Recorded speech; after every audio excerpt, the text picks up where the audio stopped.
जय जगन्नाथ। भक्तों, जगन्नाथ मंदिर में अधूरी मूर्तियां क्यों हैं, इसका एक रहस्य आज आपको बताने जा रहे हैं।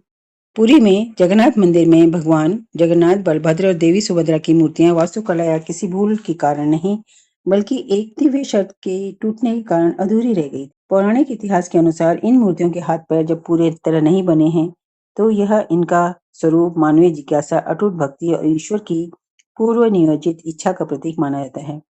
मालवा में एक परम प्रतापी राजा हुए, राजा इंद्रद्युम्न। वो भगवान विष्णु के अनन्य भक्त थे। उन्होंने भगवान के एक भव्य मंदिर का निर्माण करवाया था। विग्रह मूर्ति बनाने के लिए भगवान ने उन्हें स्वप्न में दर्शन दिए कि समुद्र तट पर तैरती हुई एक विशेष नीम की लकड़ी लाने का निर्देश दिया, जिसे दारू ब्रह्म कहा जाता है। लकड़ी महल में लाने के बाद कोई भी साधारण मूर्तिकार उस दिव्य काष्ठ को तराश नहीं पा रहा था। तब देवताओं के शिल्पकार भगवान विश्वकर्मा एक वृद्ध बढ़ई का रूप धारण करके राजा के दरबार में पहुंचे। उन्होंने मूर्तियां बनाने की जिम्मेदारी ली, लेकिन राजा की शर्त रखी कि वे 21 दिनों तक बंद कमरे में अकेले रहकर मूर्तियों का निर्माण करेंगे।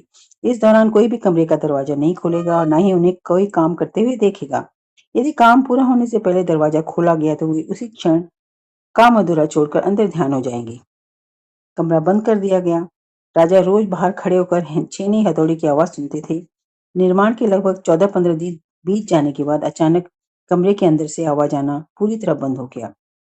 राजा इंद्रद्युम्न और उनकी पत्नी रानी गुंडीचा को यह चिंता सताने लगी कि कहीं वृद्ध कारीगर भूख, प्यास या अन्य किसी कारण से मृत्यु को तो प्राप्त नहीं हो गए।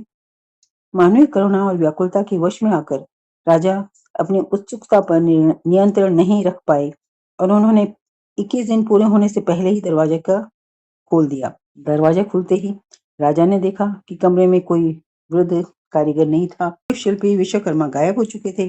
वहां केवल 3 लकड़ी की अधूरी मूर्तियां पड़ी थी, जिनके हाथ पैर पूरी तरह से विकसित नहीं हुए थे। अपनी जल्दबाजी और शर्त टूटने के कारण राजा अत्यंत ग्लानि और शोक में डूब गए।